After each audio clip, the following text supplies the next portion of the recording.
শোনো গল্প হারিয়ে যাওয়া শব্দে।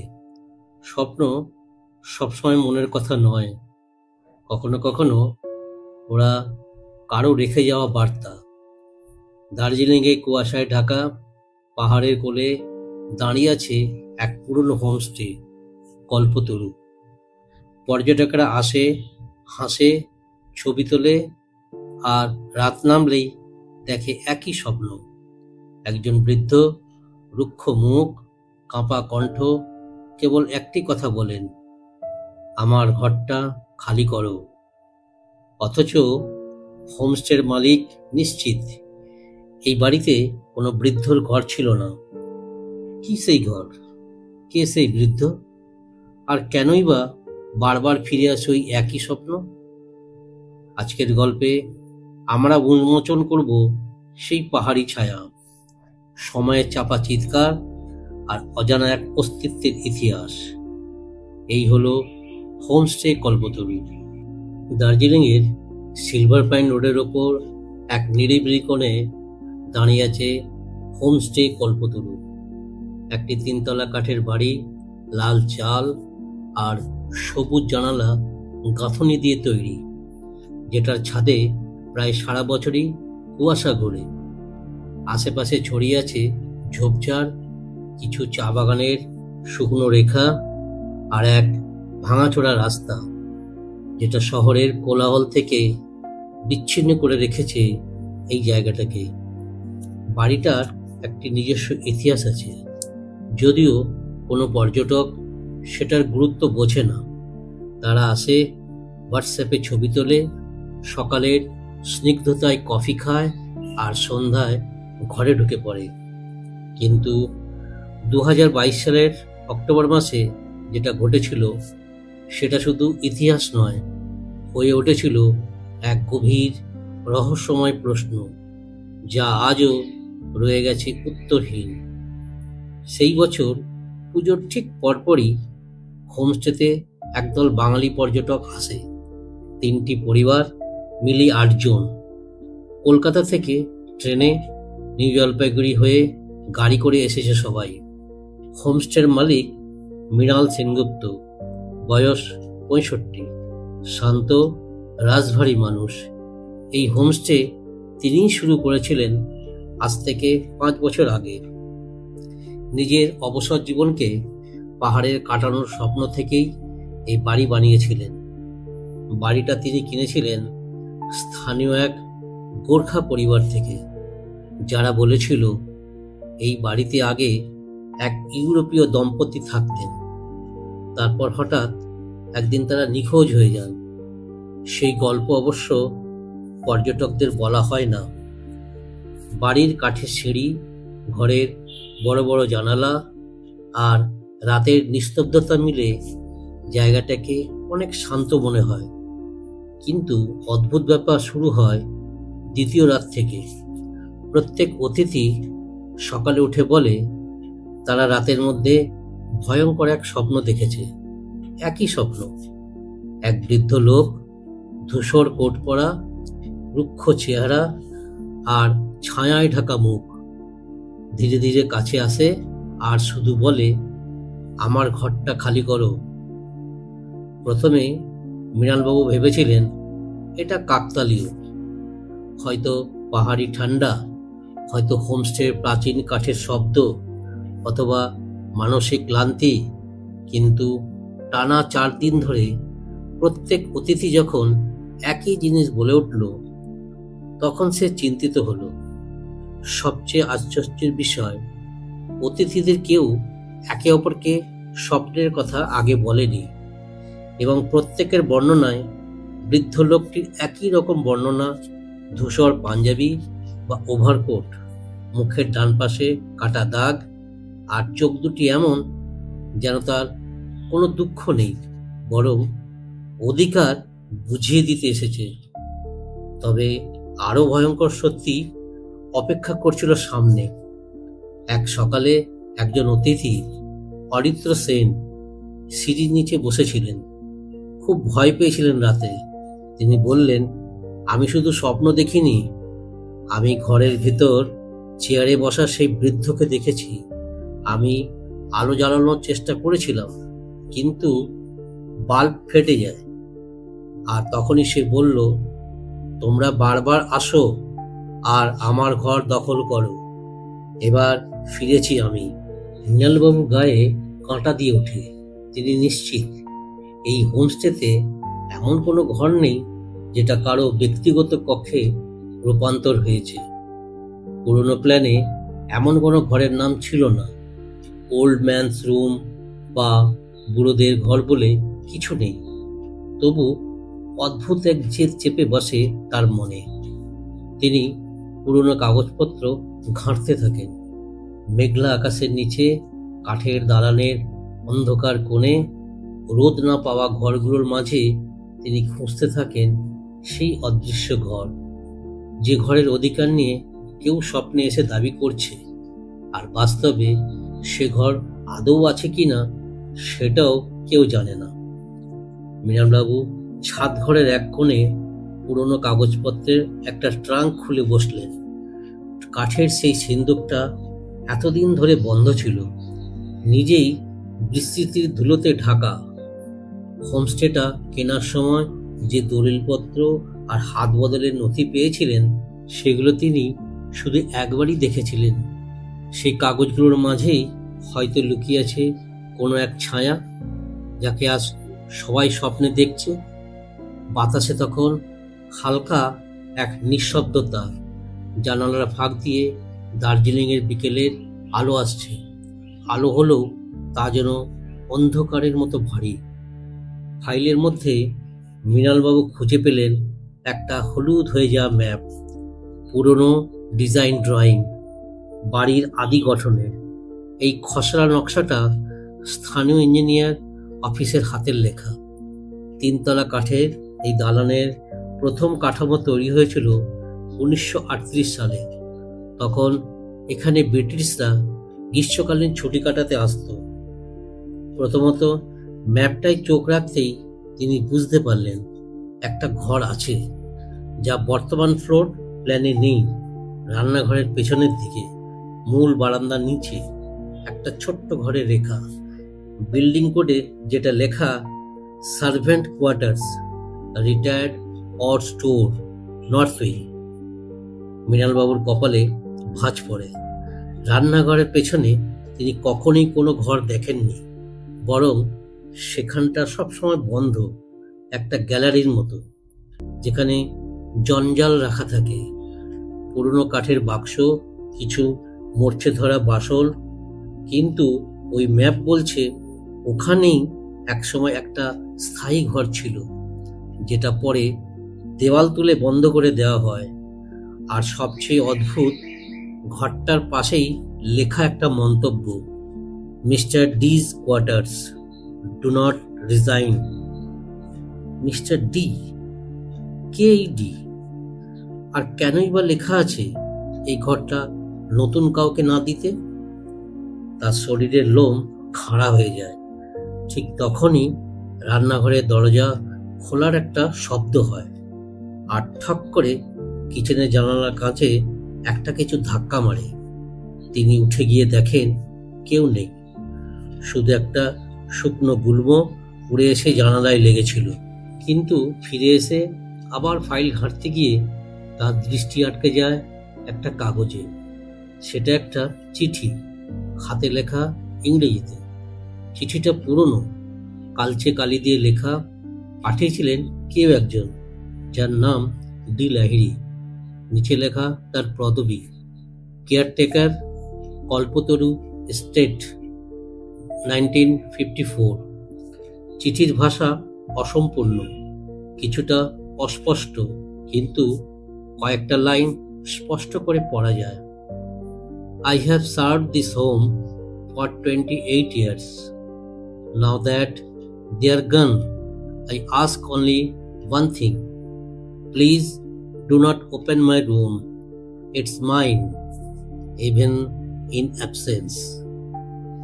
মৃণালবাবুর মনে হলো এই ডি লাহিড়ী সেই মিস্টার ডি, যে হয়তো এতটাই মানসিকভাবে নিজেকে এই বাড়ির অংশ করে ফেলেছিলেন যে তার মৃত্যুর পরেও তার মানসিক সত্তা বা ছায়া এই বাড়ি ছাড়েনি। তিনি আরো কাগজ ঘাঁটতে থাকেন, আর তখনই হঠাৎ একটা অদ্ভুত ঘটনা ঘটে। বাড়ির পেছনের ঘরের সেই বন্ধ অংশ, যেটা বহুদিন ধরেই বন্ধ ছিল, সেখান থেকে ভেসে আসে একটা শব্দ। কেউ যেন ধীরে ধীরে মেঝেতে লাঠি ঠুকতে ঠুকতে হাঁটছে। ঠক ঠক ঠক। মৃণালবাবুর গা শিরশির করে ওঠে। তিনি সেই দিকেই এগিয়ে যান, কিন্তু পা ভারী হয়ে আসে। কিচেনের পেছনের দেওয়ালটার পাশে দাঁড়িয়ে তিনি হালকা ঠোকাঠুকি করেন। শব্দ শুনে বুঝতে পারেন ওটা ইটের নয়, ওটা কাঠ আর পাতলা প্লাইবোর্ড দিয়ে বন্ধ করা হয়েছে। তার মানে ঘরটা এখনো রয়েছে, কেবল লুকিয়ে আছে এক দেওয়ালের আড়ালে। ঠিক তখনই আবার সেই শব্দ, ঠক ঠক। আর এক গলা, তোমরা আবার এলেই আমার ঘর দখল করো। এবার তো বলেছি ফিরেছি আমি। এবার সেই কণ্ঠস্বর কানে নয়, মনে ভেসে আসে, যেন মাথার ভিতর কেউ ফিসফিস করছে। মৃণালবাবু পেছনে তাকিয়ে দেখেন কেউ নেই, অথচ রান্নাঘরের জানালার পর্দাটা ধীরে ধীরে নড়ছে, যেন কেউ পাশ কাটিয়ে গেল এইমাত্র। তিনি বুঝে যান এটা কেবল স্বপ্ন নয়, কারো মন গড়া ভয়ও নয়। এই বাড়িতে কেউ আছেন যিনি ফিরে এসেছেন তার ঘর ফিরে পেতে। রাত তখন প্রায় 10:30। বাইরের পাহাড়ি বাতাস থমথমে, যেন আকাশ নিজেও কোনো গোপন কিছু শুনে থমকে গেছে। হোমস্টের গেস্টরুমগুলোয় আলো জ্বলছে, অথচ সেই আলো যেন কুয়াশার ঘোমটার মতো ঘোলাটে, নির্জন। অতিথিরা ডিনার খেয়ে যার যার ঘরে ঢুকে গেছে, তবে তাদের চোখে মুখে স্পষ্ট উদ্বেগ। আজ রাতেও কি আবার সেই স্বপ্ন? আজ কি বৃদ্ধ আবার বলবেন, আমার ঘরটা খালি করো? মৃণালবাবু সেই প্রশ্নের উত্তর পাওয়ার আগে নিজেকে প্রস্তুত করতে চাইলেন।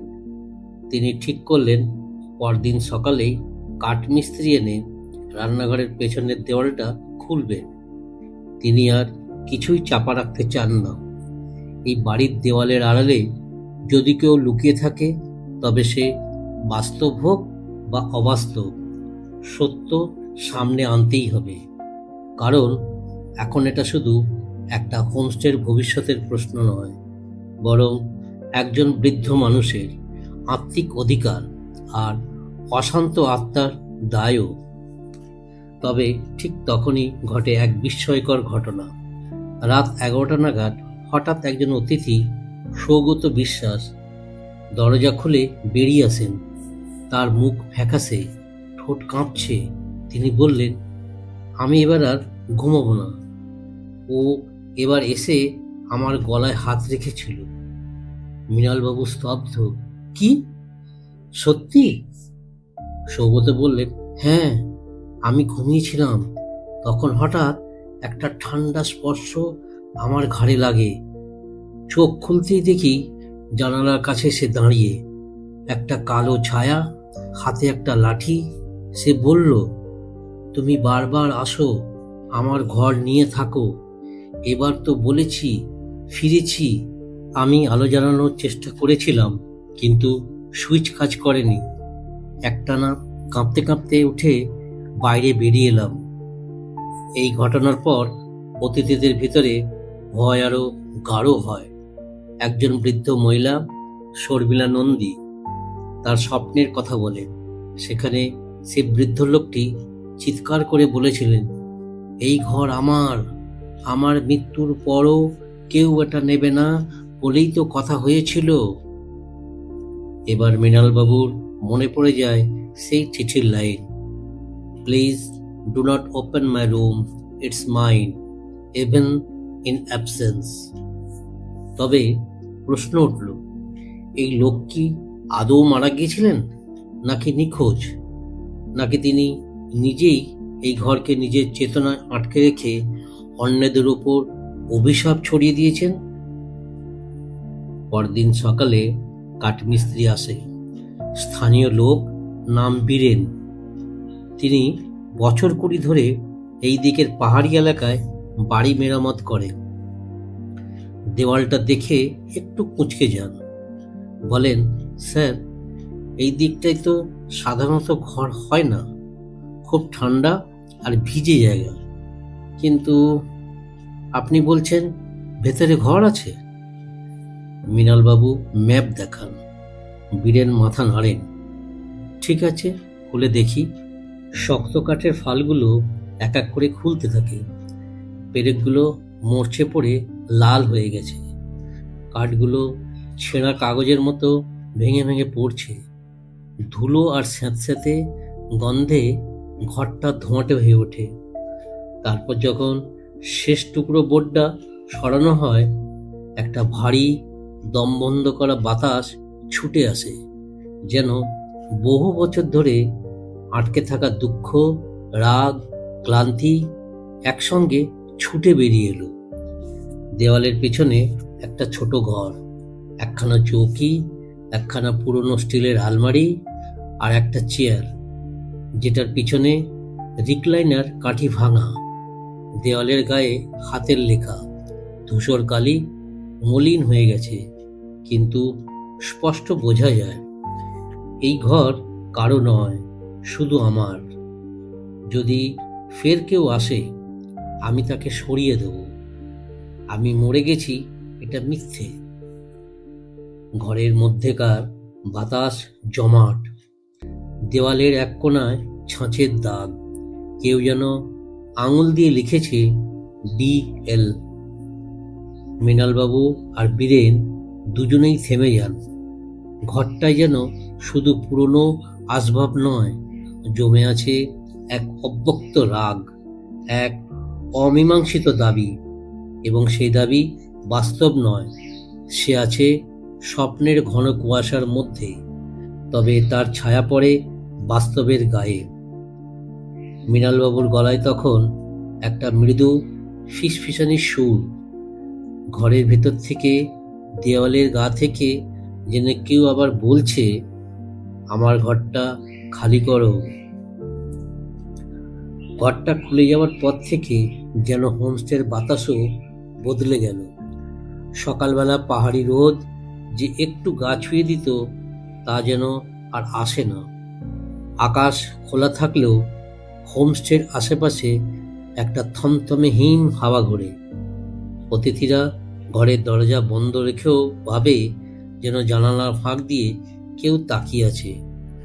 আর রাত বাড়তেই শুরু হয়, কান পাতলে শোনা যায় চেয়ারের কাঁটার ঘষাঘষি, কাঠির ঠকঠক শব্দ বা নিঃশ্বাসের ভারী চাপ, যা কিনা কাউকে পাশে না দেখেও অনুভব করা যায়।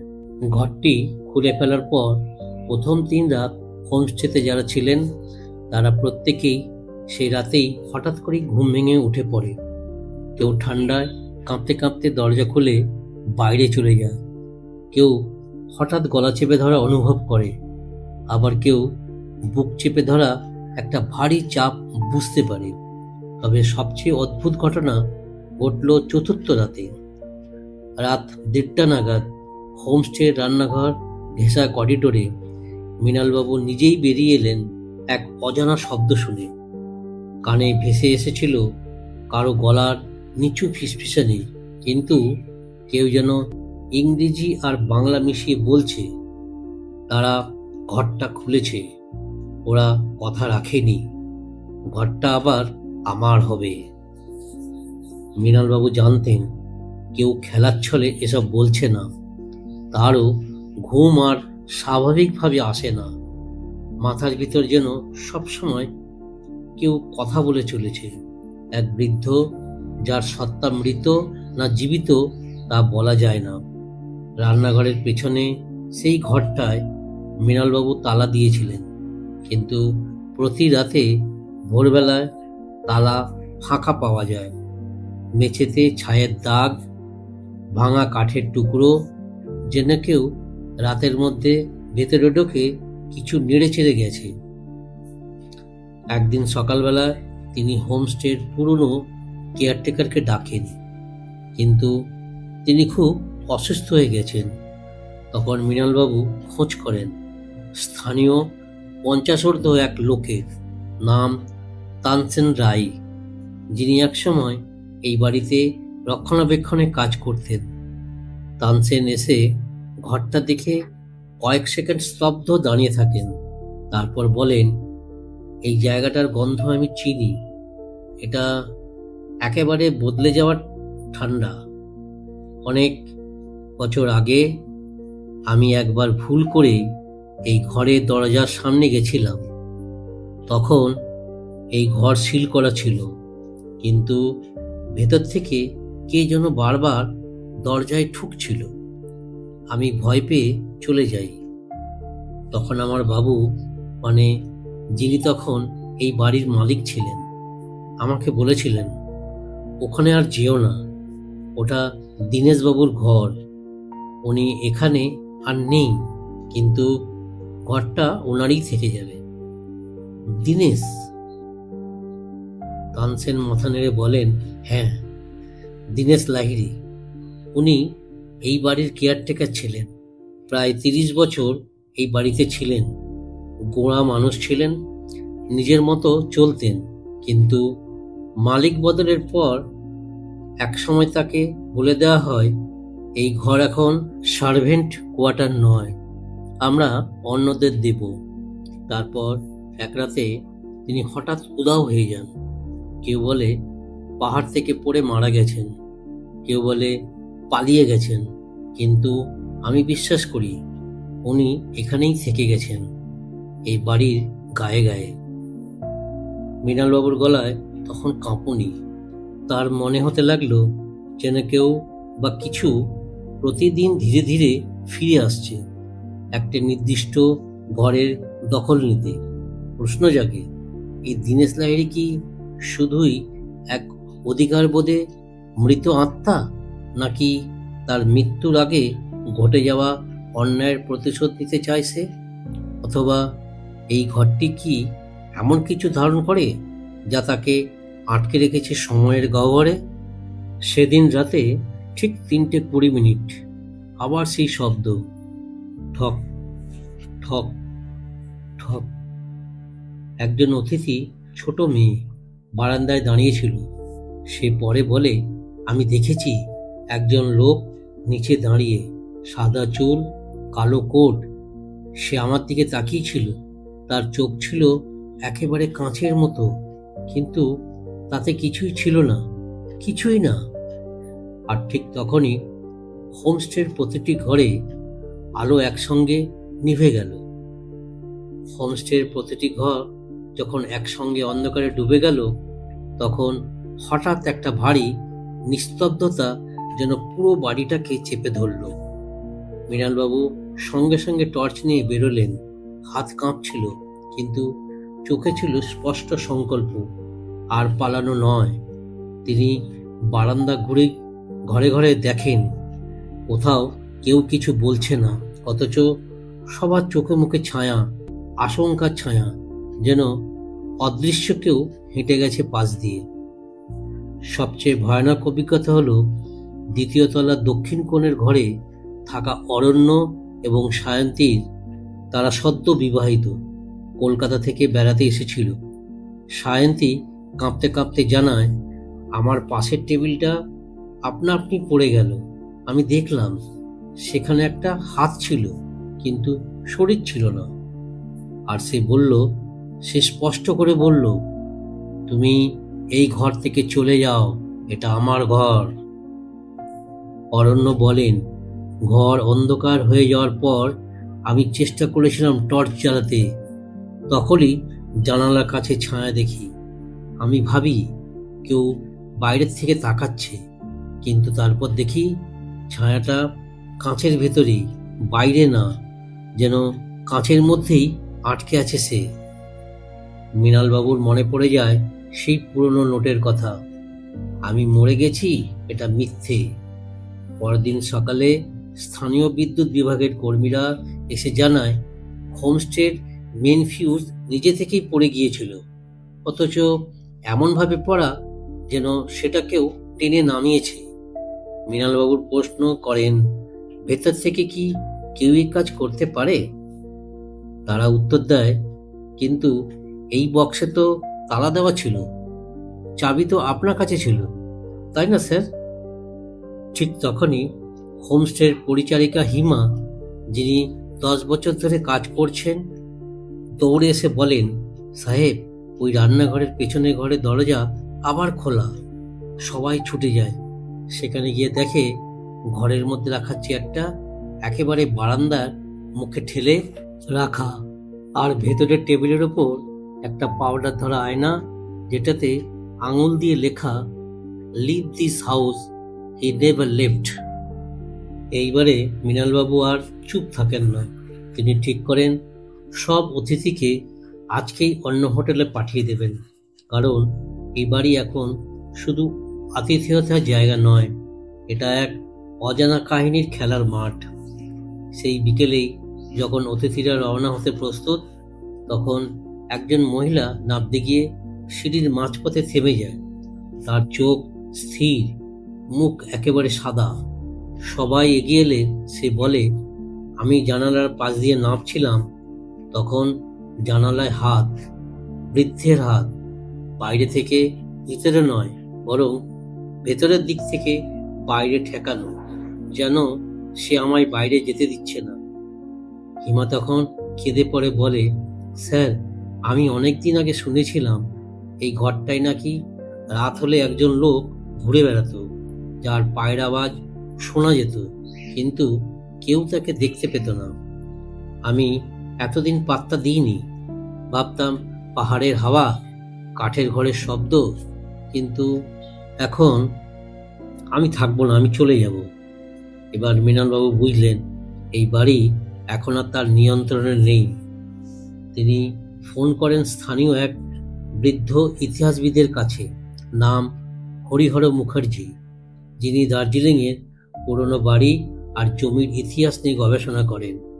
হরিহর বাবু শুনেই বলেন, কল্পতরু, ওই বাড়ি আপনি কিনেছেন? মৃণালবাবু উত্তর দেন, হ্যাঁ। কিছু জানেন ওটা নিয়ে? হরিহরবাবু একটু থেমে বলেন, শুনেছি এক লোক ছিল দীনেশ লাহিড়ী। সে শুধু কেয়ারটেকার ছিল না, সে ছিল এই বাড়ির আত্মা। তার জীবনের শেষ সময় সে বলতো, কল্পতরু মানে ইচ্ছে পূরণকারী গাছ। আমি এখানে থেকেছি, আমি এখানেই থাকব। তখন কেউ ভাবেনি সে আসলে কি বোঝাতে চেয়েছে। মৃণালবাবু কাঁপা গলায় বলেন, তিনি কি মারা গিয়েছিলেন? হরিহরবাবু বলেন, কারো চোখের সামনে নয়, তার মৃত্যু কেবল অনুমান, কিন্তু মৃতদেহ কেউ খুঁজে পায়নি। রাত গভীর হলে দার্জিলিংয়ের পাহাড়ি বাতাসে একটা অদ্ভুত শব্দ থাকে, ঝিরঝিরে হাওয়া, দূরে কুকুরের ডাক, আর মাঝে মাঝে শোনায় পাহাড় বেয়ে কিছু একটা নামছে ধীরে ধীরে। কিন্তু সেই রাতে হোমস্টে কল্পতরুতে সেই চিরচেনা শব্দের মাঝে মিলেছিল নতুন এক সুর। চেয়ারের ঠক ঠক, মেঝের উপর কাঠের লাঠি টেনে চলার ঘষা, আর তীক্ষ্ণ ফিসফিস কণ্ঠের গলা, যা দেওয়াল ভেদ করে মনে গেঁথে যায়। মৃণালবাবু যখন হরিহরবাবুর কাছে থেকে দীনেশ লাহিড়ীর রহস্যময় অতীত সম্পর্কে শুনছিলেন, তখনই ঘটে যায় আরও একটি ভয়ঙ্কর ঘটনা। দ্বিতীয় তলার পশ্চিম পাশে যে ঘরটা আগে ইউরোপিয়ান ভাড়াটেদের থাকার জায়গা ছিল, সেখান থেকে হঠাৎ চিৎকার ভেসে আসে। মৃণালবাবু দৌড়ে গিয়ে দেখেন ঘরের মধ্যে কারো হাতের ছাপ জানালার কাঁচে, কিন্তু কাঁচের বাইরেটা শুকনো থাকার পরেও ভেতরের দিকে যেন কাদা মাখা আঙুল দিয়ে কেউ আঁচড় কেটেছে। ঘরের মধ্যে থাকা তরুণী রোহিণী চ্যাটার্জি হুঁশ ফিরে কাঁদতে কাঁদতে বলে, আমি জানালার বাইরে তাকিয়েছিলাম, তখনই একজোড়া চোখ খুব কাছ থেকে তাকিয়েছিল, কিন্তু সে ছিল ভেতরে। আমি আয়নায় তাকিয়ে তাকে দেখেছি আমার পেছনে, কিন্তু ফিরে তাকাতেই কেউ ছিল না। ঘরের মাঝখানে রাখা আয়নাটা তখন চমকে দেয় সবাইকে, কারণ তার উপর আবার আঙুল দিয়ে লেখা, তারা ঘরটা খুলেছে, এবার আমি শুরু করব। মৃণালবাবু আর কোনো কিছু দেরি করতে চান না। তিনি হরিহরবাবুকে অনুরোধ করেন, আপনি কাল সকালে এখানে আসবেন। আমি সব দেখতে চাই, সব জানতে চাই। আমি বুঝতে পারছি দীনেশ লাহিড়ী শুধু হোমস্টের প্রাক্তন কর্মচারী নন, উনি এই বাড়ির ভিতরকার কোনো গভীর সত্যের ধারক। হরিহরবাবু বলেন, আমি আসব, তবে একটা কথা মনে রাখবেন, কিছু দরজা খুললে কেবল বাতাস বেরোয় না, বেরোয় যেটা আটকে ছিল অনেক বছর ধরে। সেটা মুক্তি নয়, সেটা প্রতিশোধ হতে পারে। সেই রাতের বাকি অংশ আরো রহস্যময় হয়ে ওঠে, কারণ বাড়ির মধ্যে থাকা একমাত্র প্রবীণ অতিথি মৃণালবাবুর কলেজের পুরনো শিক্ষক দীপ্তেন্দু সরকার, যিনি বিজ্ঞান মনস্ক ও যুক্তিবাদী মানুষ হিসেবে পরিচিত। তিনি হঠাৎ করে বলেন, মৃণাল, এটা সব মানসিক বিভ্রম নয়, এখানে কিছু একটা আছে, একটা স্থায়ী অস্তিত্ব যা সময়ের বাইরে বাস করে। কাল রাতে আমি ঘুমিয়েছিলাম, হঠাৎ দেখি ঘর অন্ধকার হলেও আমি চোখ মেলতেই স্পষ্ট দেখতে পাচ্ছি এক বৃদ্ধ লোক বসে আছে টেবিলে। কিন্তু আশ্চর্যের বিষয়, আমি তাকিয়ে আছি ওর দিকে, অথচ আমার শরীর নড়ছে না। আমি বোঝাতে পারছি না আমি জেগেছিলাম, কিন্তু শরীরটা যেন পাথর হয়ে গিয়েছিল। সে আমার দিকে তাকিয়ে কেবল একটাই কথা বলল, এটা এখন আর ঘর নয়, এটা আমার শরীর। এই কথাটা শোনার পর হিমার মুখ থেকে ছিটকে বেরোয়, ঘরটাই যদি ওর শরীর হয়, তাহলে আমরা সবাই যেন ওর ভেতরে বাস করছি, মানে ওর মধ্যে বাস করছি। মৃণালবাবু স্তব্ধ, কারণ কথাটা অস্বাভাবিক হলেও তা যেন ভয়ের থেকেও বেশি বাস্তব। সেই রাতে ঠিক 3:15 আবার শুরু হয় দরজার খোলা বন্ধের আওয়াজ, ভেজা পায়ের শব্দ, কাঠের দরজায় ধাক্কা, এবং রান্নাঘরের পেছনে সেই ঘর থেকে আবার একটা দাগ টেনে উঠে ছাদ পর্যন্ত, ছায়ার মতো, যেন ধোঁয়া বেয়ে উঠে। সবচেয়ে আশ্চর্য ঘটনা ঘটে তখন, যখন হিমা রান্নাঘরে গিয়ে দেখতে পান ভাজাভুজি করতে ব্যবহার করা পুরনো কড়াইয়ের ভেতরে কালো ছাই জমে আছে, যার মধ্যে আবার স্পষ্ট এক বাক্য লেখা, তোমরা প্রতিজ্ঞা ভেঙেছ, আমি ফিরছি, এবার ঘরটা আমার হবে চিরকাল। সকালের আলো এসে পড়েছে দার্জিলিংয়ের রুক্ষ ছায়ার গায়ে, কিন্তু হোমস্টে কল্পতরুর বুকে সে আলো যেন পৌঁছতেই চায় না। ঘরের করিডোর জুড়ে বাতাসে একটা ম্লান ভিজে গন্ধ, পচা কাঠ আর পুরনো ভেজা ছাইয়ের গন্ধ, যা কোথাও থেকে ছড়িয়ে পড়েছে। হরিহর মুখার্জি সকাল 9:30 এসে পৌঁছন। তার গায়ে পুরু পশমের কোট, হাতে পুরনো এক চামড়ার নথির ব্যাগ। গেট পেরিয়ে উঠোনে পা রেখেই তিনি থেমে যান। কয়েক মুহূর্ত নিঃশব্দে দাঁড়িয়ে থেকে কেবল বলেন, গন্ধটা ঠিক একই আছে এত বছর পরেও। মৃণালবাবু অবাক হয়ে জিজ্ঞাসা করেন, আপনি আগে এসেছিলেন এখানে? হরিহরবাবু মাথা নেড়ে বলেন, 1977 সালে। আমি তখন হিমালয়ান আর্কাইভের অ্যাসিস্ট্যান্ট রিসার্চার। এক ব্রিটিশ পরিবার এখানে থাকতেন। সিরিল ওভেন নামে একজন অবসরপ্রাপ্ত কর্নেল। তার স্ত্রী একদিন আমাকে চিঠি লিখেছিলেন, this house has a voice, it whispers when no one listens। আমি এসেছিলাম, আর সেই রাতেই বুঝেছিলাম এই বাড়ির ভিতরে সময় আটকে আছে। মানুষ না বুঝেই খুলে ফেলেছে সেই বন্ধ দরজা, যার ওপাশে মানুষ নয়, থাকে এক আত্মঘাতী নীরবতা। তারা যখন রান্নাঘরের পেছনে সে খোলা ঘরে ঢুকলেন, তখন হরিহরবাবু থমকে দাঁড়িয়ে দীর্ঘশ্বাস ফেললেন। এটাই সেই ঘর, আমি চিনতে পারছি। তিনি কাঁপা কাঁপা গলায় বললেন, তখন এটা বন্ধ ছিল, কিন্তু দেওয়ালের ওপরে ঘরের অস্তিত্ব ছিল, টের পাওয়া যেত। এবং সেই সময় প্রথম জানতে পারি দীনেশ লাহিড়ীর কথা। তিনি ব্যাগ খুলে একটা পুরনো নথি বের করলেন, 1955 সালের দার্জিলিং মিউনিসিপ্যাল আর্কাইভের রেকর্ড। তাতে লেখা আছে, name Dinesh Lahiri, designation permanent residential caretaker, Kalpataru estate, residence north servant quarters, now sealed, status as of 94, retired, final entry, voluntary, resigned from physical duties, choose to remain in Kalpataru as a silent witness. মৃণালবাবু বিস্মিত হয়ে পড়েন। Silent witness এর মানে কি? হরিহরবাবু বলেন, তখনকার ভাষায় এই ধরনের বাক্য ব্যবহার হতো তাদের জন্য যারা চাকরি ছেড়ে দিল, বাড়ি ছেড়ে যেতে চাননি। কিন্তু এটা ব্যতিক্রম ছিল। দীনেশবাবু নাকি স্পষ্ট বলেছিলেন, আমার ঘর, আমার সত্তা, আমি মরলেও ওটা ছাড়ব না। পরে সেই ঘরটা ইচ্ছাকৃতভাবে বন্ধ করে দেওয়া হয়, কিন্তু তখনই শুরু হয় বিভিন্ন অদ্ভুত ঘটনা। বাড়ির লোকেরা হঠাৎ হঠাৎ নিখোঁজ হওয়া, ছায়ামূর্তিকে দেখতে পাওয়া এবং সেই স্বপ্ন যেখানে একজন বৃদ্ধ বারবার বলেন, আমার ঘর খালি করো।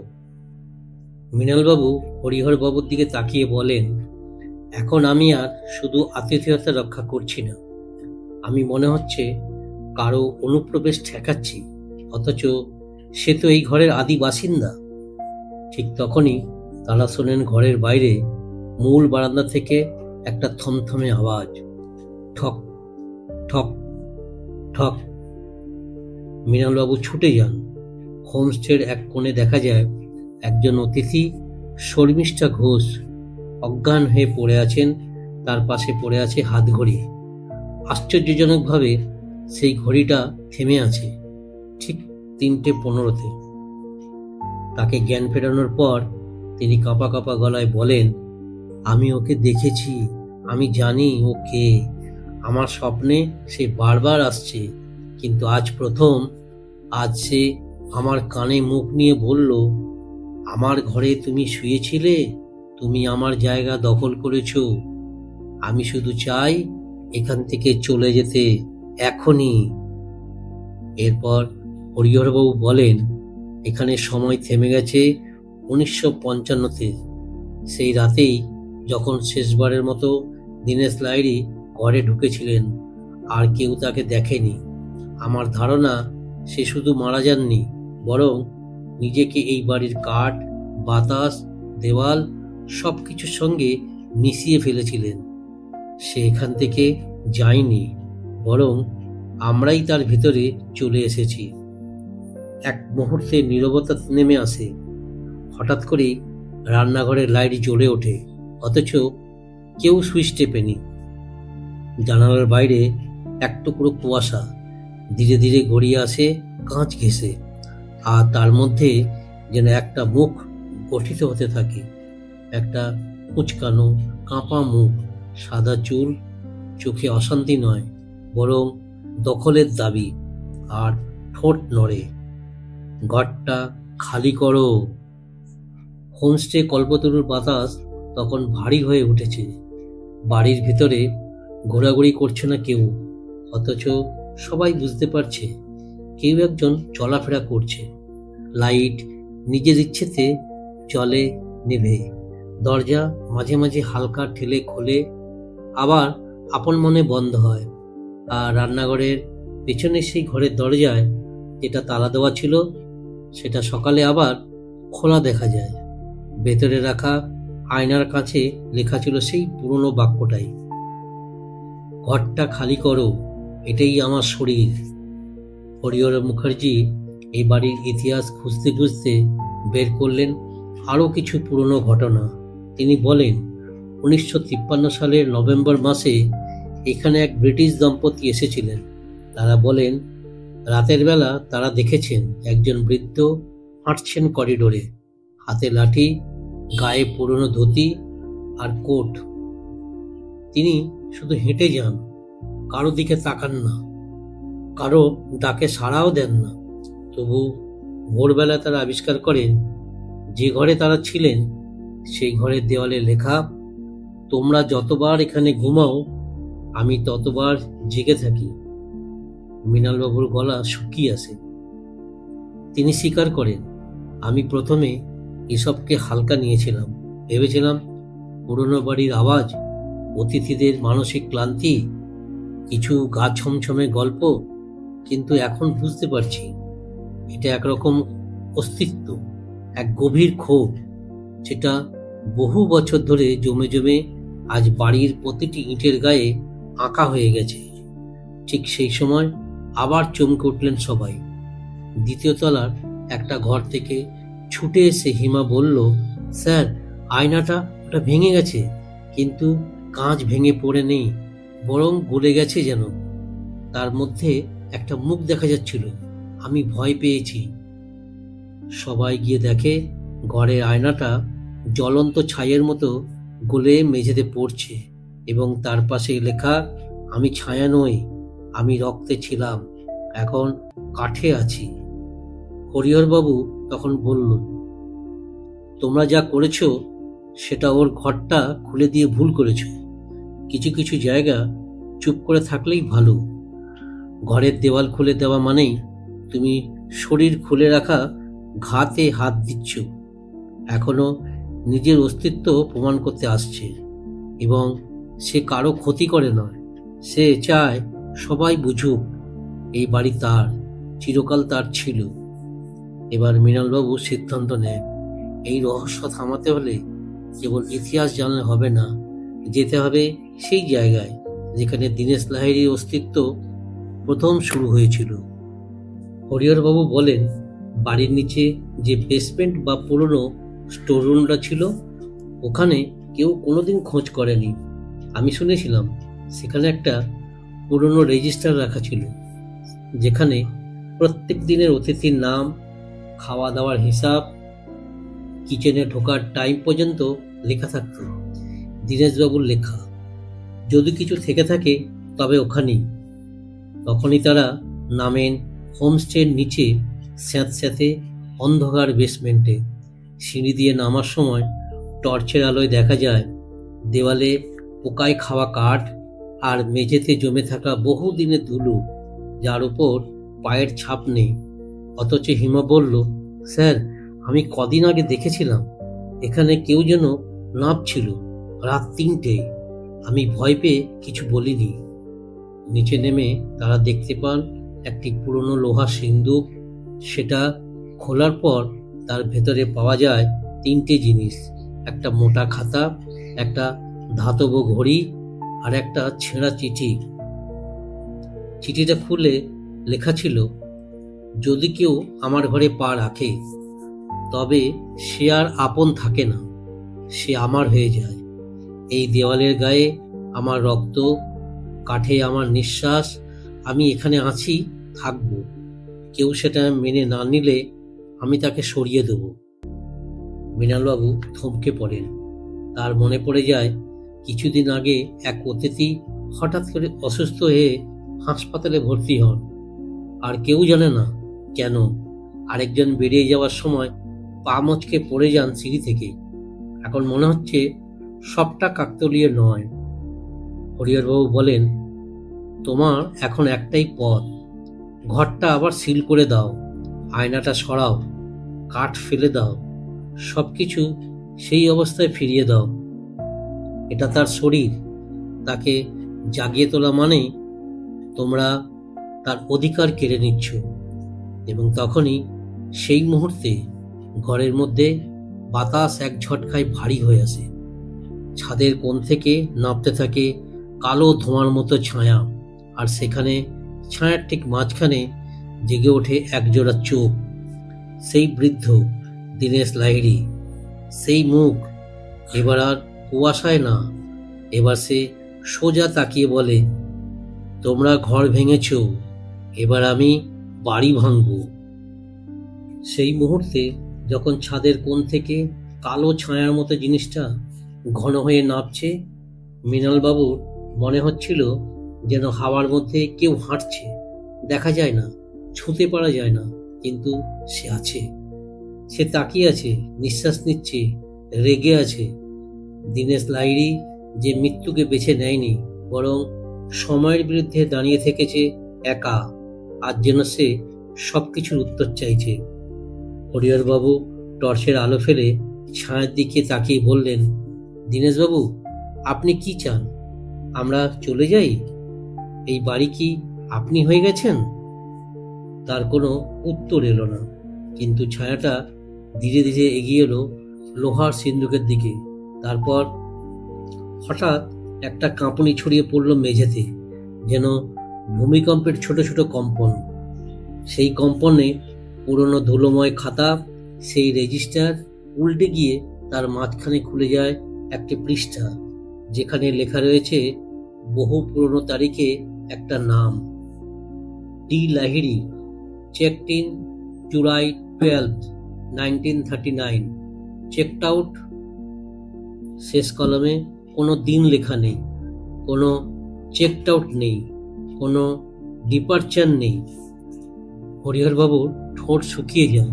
তিনি বলেন, উনি এখনো চেক ইন রয়েছেন, মানে উনি যাননি, কোনোদিনও না। মৃণালবাবুর মনে হয় যেন নিজের হাত আর পাকেও আটকে রাখছে। অদ্ভুত ভারী একটা অনুভূতি বুকের মধ্যে জমা হয়, ঠিক যেন কেউ তার ভেতরটা টেনে ধরেছে। তখনই ঘরের বাইরে থেকে হিমা ছুটে এসে বলে, স্যার, ছাদের দিক থেকে আওয়াজ আসছে, কেউ হাঁটছে, জুতোর আওয়াজ। আমি বারান্দা দিয়ে দেখেছি, কেউ ছাদের কিনারায় দাঁড়িয়েছিল, আর তার ছায়াটা সোজা নিচে তাকিয়েছিল, যেন কেউ উঠছে কিনা সেটা দেখছে। সঙ্গে সঙ্গে সবাই ছুটে আসে উপরে। দ্বিতীয় তলার ছাদে উঠে তারা দেখে কুয়াশায় ঢাকা আকাশ, আর ছাদের কোণায় কাঠের রেলিংয়ের কাছে দাঁড়িয়ে আছে কিছু একটা ধূসর ছায়া, যেটা ঠিক একজন মানুষের আকৃতি, কিন্তু সে যেন স্থির, অথচ শ্বাস নিচ্ছে। মৃণালবাবু সাহস করে একটা কথা বলেন, আপনি কি চান আমরা চলে যাই? সেই ছায়া কিছু বলে না, কেবল মাথা সামান্য হেঁট করে। তার মানে সে শোনে, সে বোঝে, আর তার মানে এখনো কিছু করা সম্ভব।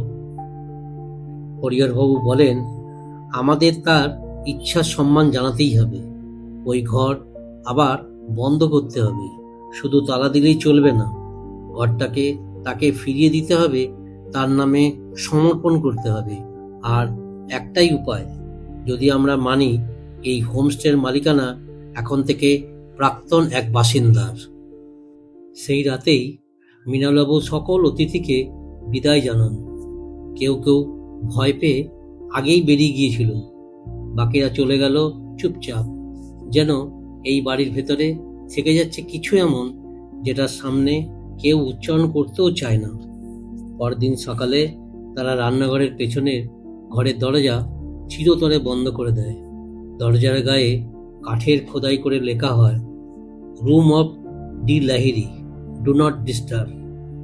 তাদের মধ্যে কেউ কিছু বলে না, কেবল অনুভব করে একটা দীর্ঘ সময় পরে ঘরটা আবার শান্ত হয়েছে। বিকেলের দিকে যখন হরিহরবাবু গাড়িতে উঠছেন, তখন তিনি মৃণালবাবুকে বলেন, সব আত্মা মুক্তি চায় না, কিছু আত্মা শুধু নিজের জায়গাটুকু চায়। আপনি সেটা ফিরিয়ে দিয়েছেন, এখন বাড়ি আবার ঘর হয়ে উঠবে। তবে তার একটা নিয়ম আছে, ওর ঘর, ওর সময়, ওর ইচ্ছা। ওকে অগ্রাহ্য করলে আবার সে ফিরে আসবে। সন্ধ্যার আগে হালকা বৃষ্টির মতো কুয়াশা নামে পাহাড়ে। হোমস্টের গেটের ধারে রাখা পুরনো নেম প্লেটে কেবল একটা নতুন খোদাই যুক্ত হয়, Kalpataru homestay, managed by M Sengupta on behalf of D Lahiri.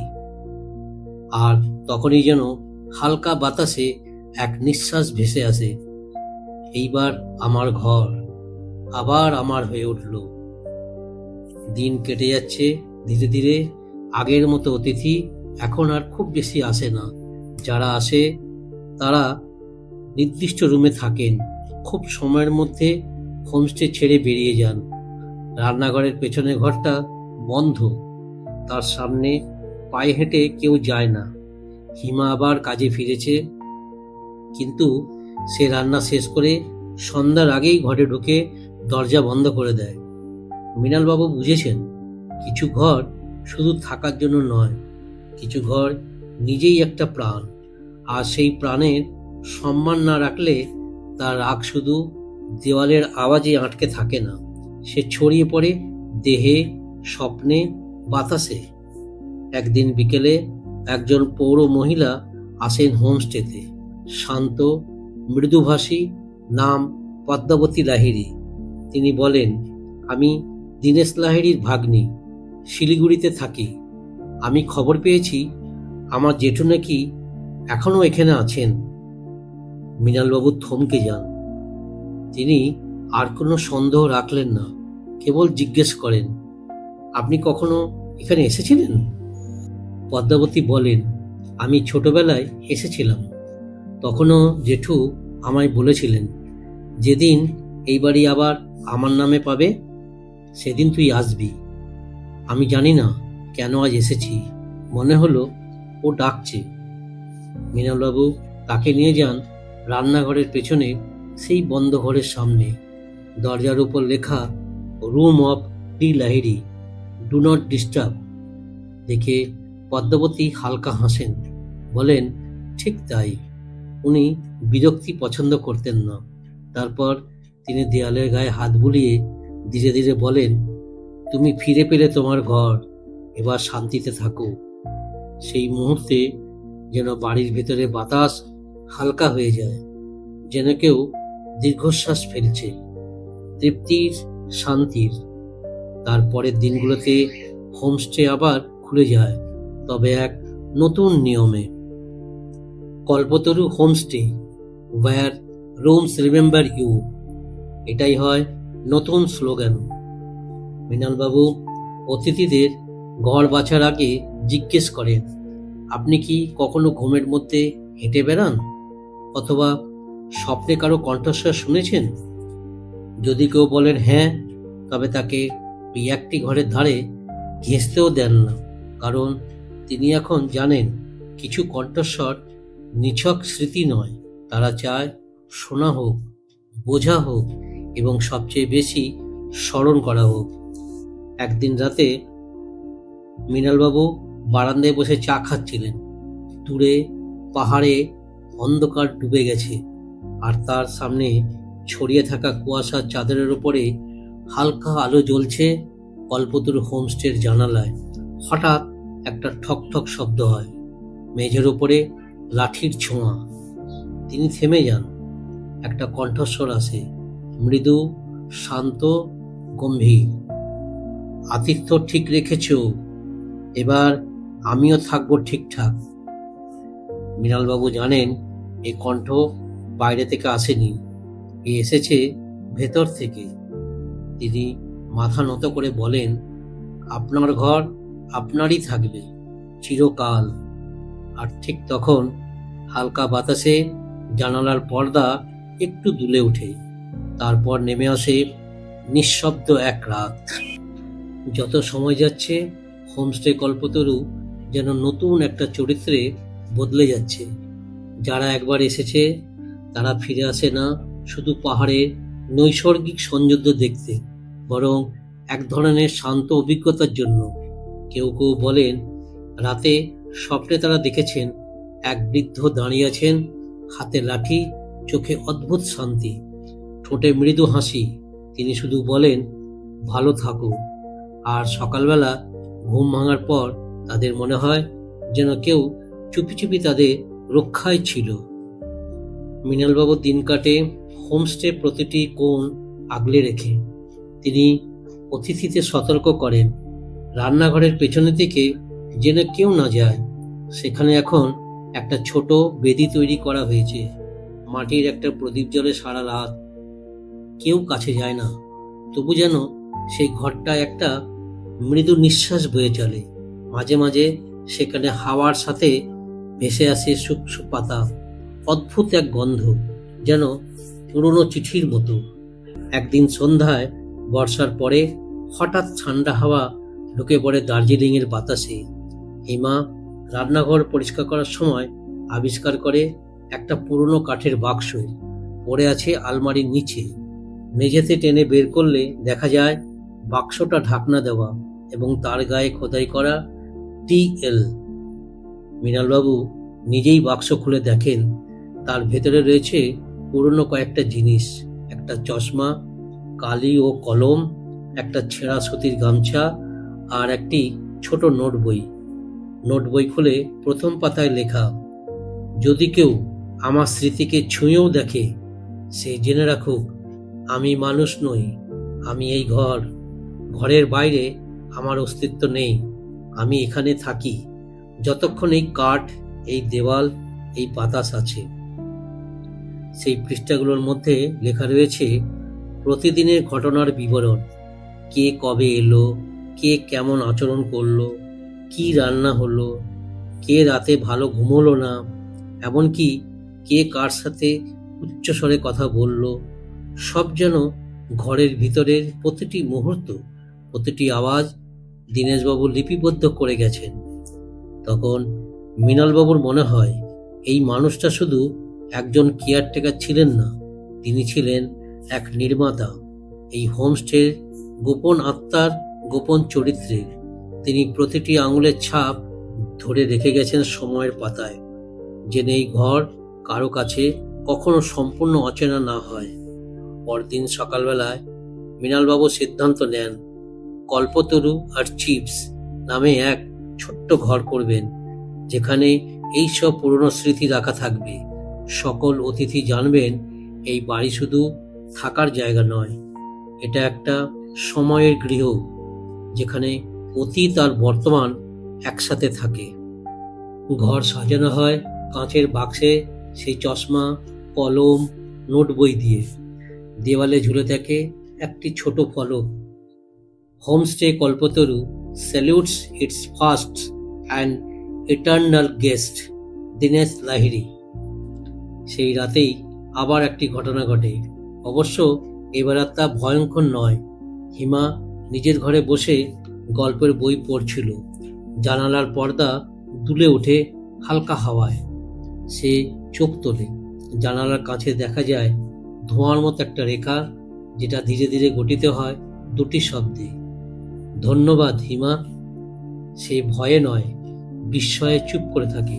সে জানে এই বাড়ি এখন তাদের বাড়ি, কিন্তু তার মাঝে কেউ একজন থাকেন যিনি এখন আর রেগে যান না, বরং দেখেন, ভাবেন এবং হয়তো মাফ করে দেন। বর্ষার শেষে অক্টোবর মাসের শুরু, পাহাড়ে হালকা ঠান্ডা পড়েছে। ভোরবেলা কুয়াশার চাদর জড়িয়ে রাখে পুরো কল্পতরুকে। গেটের ধারে নেমপ্লেটের উপরে জমে থাকে শিশির, জানালার কাছে জমে যায় হালকা ধোঁয়াশা, আর হোমস্টে করিডোর ধরে হাঁটলে এখন আর কোনো অদ্ভুত শব্দ শোনা যায় না। তবে যারা কিছুটা সংবেদনশীল তারা বলে এই বাড়ির ভিতরে যেন কেউ চুপচাপ হাঁটেন, ভয় নয়, বরং তার উপস্থিতি এক আত্মীয়ের মতো, যিনি সব কিছু দেখেন কিন্তু কিছু বলেন না। হোমস্টের পুরনো কাঠের সিঁড়ির নিচে তৈরি হয়েছে সেই ছোট কল্পতরু আর চিপস ঘর। মৃণালবাবু প্রতি সপ্তাহে একদিন সময় নিয়ে সেখানে বসেন, পড়েন দীনেশবাবুর নোট বইয়ের পৃষ্ঠাগুলো। প্রতিটি পাতায় উঠে আসে সেই সময়ের চিত্র, অতিথিদের ছোট ছোট বিবরণ, তাদের হাসি, অভ্যাস, এমনকি কোনো অতিথির প্রিয় মিষ্টি অবধি। একদিন তিনি দেখতে পান এক পাতায় কেবল একটা বাক্য, তারা সবাই চলে যান, আমি থাকি, আমাকে কেউ মনে রাখে না, তাই আমি দেওয়াল হয়েছি। এই বাক্য পড়ে তিনি চুপ করে বসে থাকেন অনেকক্ষণ। তিনি জানেন এ বাড়ির কাঠ, জানালা, আলমারি, সবকিছুর ভিতরে একটা আত্মা রয়েছে, যা দয়া নয়, স্বীকৃতি চায়। তাই তিনি ঠিক করেন হোমস্টের নিয়মে একটি নতুন নিয়ম যুক্ত করা হবে। প্রতিটি অতিথিকে চলে যাওয়ার সময় লিখতে হবে একটা ছোট্ট নোট, তার অভিজ্ঞতা অথবা তার একটি কথা যেটা হোমস্টে মনে রাখবে। এভাবে তৈরি হয় দ্য গেস্ট বুক অফ কল্পতরু। এই খাতার প্রথম পাতায় মৃণালবাবু নিজেই লেখেন, এই ঘরে আমি থেকেছি, শুধু বাইরে নয়, ভিতরেও। আমি বুঝেছি কিছু ঘর শরীরের মতো নয়, আত্মার মতো, যা পুরনো হয় না, শুধু গভীর হয়। নতুন অতিথিরা আসে, কেউ এক রাত থাকে, কেউ দুদিন, কেউ কেউ রাত 3টেই হঠাৎ জেগে বলে, আমি যেন কারোর নিঃশ্বাস শুনেছি আমার ঘরে। আবার কেউ বলেন, ঘুম ভাঙার ঠিক আগ মুহূর্তে এক বৃদ্ধের কণ্ঠে শুনলাম, চলে যাচ্ছ, ভালো থেকো। আমি ঘুমের মধ্যেই যেন হাসি দিয়েছিলাম। মৃণালবাবু জানেন দীনেশ লাহিড়ী এখন আর রেগে নেই। তিনি এখন এই হোমস্টের ছায়ার মতো এক সঙ্গী। তার ঘর তার হয়েছে, তার নাম এখন এই বাড়ির প্রাণের সঙ্গে গাথা। একদিন রাতে বৃষ্টি নামার আগে হিমা করিডোরে একা দাঁড়িয়েছিল। সে হঠাৎ দেখে রান্নাঘরে কাঁচের জানালায় হালকা ধোঁয়ায় ভেসে উঠেছে একটি রেখা। একটি বাক্য নয়, বরং একটা ছবির মতো আঁকা। একটা টেবিল, তার উপরে রাখা একটি লণ্ঠন, আর তার পাশে দাঁড়িয়ে আছেন এক বৃদ্ধ, সাদা ধুতি, কাঁধে চাদর, চোখে শান্তি। তিনি তাকিয়ে আছেন, তার চোখে এখন আর দাবি নেই, রাগ নেই, শুধু একটি আবেগ, যেন কেউ অবশেষে তাকে জীবিতদের মতোই মর্যাদা দিয়েছে। হিমা আর ভয় পায় না। সে মৃদু গলায় বলে, রাতে একটু দেরি করে রান্না করেছিলাম, কিছু মনে করবেন না। আলো নিভে যায় ধীরে ধীরে, আর হাওয়ায় ভেসে আসে সেই একটি পরিচিত শব্দ, না। শীত আসছে দার্জিলিংয়ে। পাহাড় ঘিরে ধোঁয়াশা আরো ঘন হচ্ছে। কল্পতরু হোমস্টের ছাদে এখন ভোরবেলা শিশির জমে, আর রাতে বাতাসে ভেসে থাকে কাঠ পোড়ার গন্ধ। অতিথিরা জানেন এই বাড়িতে কেউ একজন আছেন, নিঃশব্দ, শান্ত, যিনি আড়াল থেকে রক্ষা করেন, পর্যবেক্ষণ করেন এবং মাঝে মাঝে কথা বলেন। এক সন্ধ্যায় এক নতুন দম্পতি আসে হোমস্টেতে, রাহুল ও অনিন্দিতা। তারা বেড়াতে এসেছে, কিন্তু দুজনের মনেই গুমোট কিছু দুঃখ লুকিয়ে। তারা আলাদা ঘরে থাকছে, কথা কম, দৃষ্টিতে দূরত্ব। মৃণালবাবু তাদের রেজিস্টারে নাম লেখাতে বলেন এবং হাসি মুখে বলেন, এখানে কেউ একা থাকে না, কিছু না বললেও কেউ বুঝে নেয়। আর হ্যাঁ, চলে যাওয়ার আগে গেস্ট বুকে 2টো লাইন লিখে যাবেন। রাত গড়িয়ে যায়। পরদিন সকালে অনিন্দিতা এসে বলে, আমাদের ঘরে কেউ যেন হালকা শব্দ করছিল। আমি প্রথমে ভয় পেয়েছিলাম, কিন্তু তারপর জানালায় লেখা দেখলাম একটা বাক্য, সব কথা বলার দরকার নেই, শুনতে পারাও ভালোবাসা। আপনি আপনি লিখেছেন নাকি? মৃণালবাবু মাথা নাড়েন। তিনি বলেন, এই বাড়ি নিজেই কখনো কখনো লিখে ফেলে। আপনি হয়তো এমন একজনের কাছ থেকে শুনেছেন, যিনি জীবনে কারো কথা শুনে যেতে চেয়েছিলেন, কিন্তু কেউ শোনেনি। সেই সন্ধ্যায় রাহুল আর অনিন্দিতা একসাথে বসেছিলেন কাঠের বারান্দায়, হাতে চা, ঠোঁটে হালকা হাসি। তারা হোমস্টে ছাড়ার সময় গেস্ট বুকে লিখে যান, এই বাড়ির দেওয়ালে কেবল রং নয়, কান আছে। আমরা দুজন এখানে কথা না বলেও বুঝে গেছি ভালোবাসা ঠিক কিভাবে নিঃশব্দে বাঁচে। হরিহরবাবু মাঝে মাঝে চিঠি পাঠান। এক চিঠিতে তিনি লেখেন, দীনেশবাবুর নোট বই পড়ে শেষ করলাম। শেষ পাতায় লেখা, যদি কখনো কেউ আমার ঘরের কথা বলে, জানবে আমি তাকে ধন্যবাদ দিচ্ছি। আমি বলছি, হোমস্টে কল্পতরু এখন আর কেবল স্থাপত্য নয়, এটা এখন একটা জীবন্ত সত্তা। কারণ আপনি ওকে শুনেছেন, আর সেই কারণেই ও আপনাকে ফিরিয়ে দিয়েছে। শেষের দিকে মৃণালবাবু একটা কাজ করেন, কল্পতরু হোমস্টের ওয়েবসাইটে একটা নতুন পাতা যোগ করেন, যেখানে লেখা থাকে, room DL currently closed for renovation, only accessible by memory. একদিন গভীর রাতে হিমা রান্নাঘর থেকে বেরিয়ে আসে। বিদ্যুৎ চলে গিয়েছিল কিছুক্ষণ আগে। সে দেখতে পায় করিডোরে একটা আলো জ্বলছে, কিন্তু সেখানে কোনো বাতি নেই। সে ধীরে ধীরে হেঁটে যায় করিডোরের শেষ প্রান্তে। সেখানে দেওয়ালে ভেসে উঠেছে একটা ছবি। এক বৃদ্ধ দাঁড়িয়ে আছেন হোমস্টের বারান্দায়, কাঁধে চাদর, চোখে শান্তি, আর তার পাশে লেখা, আমার ঘর এখন আমার গল্প, কেউ যদি শোনে আমি চিরকাল থাকব। সে রাতেই হিমা জানে এই হোমস্টে আর কোনোদিন একা কেউ থাকবে না। দীনেশ লাহিড়ী থেকে গেছেন আত্মার মতো নয়, বরং আতিথেয়তার প্রতীক হয়ে।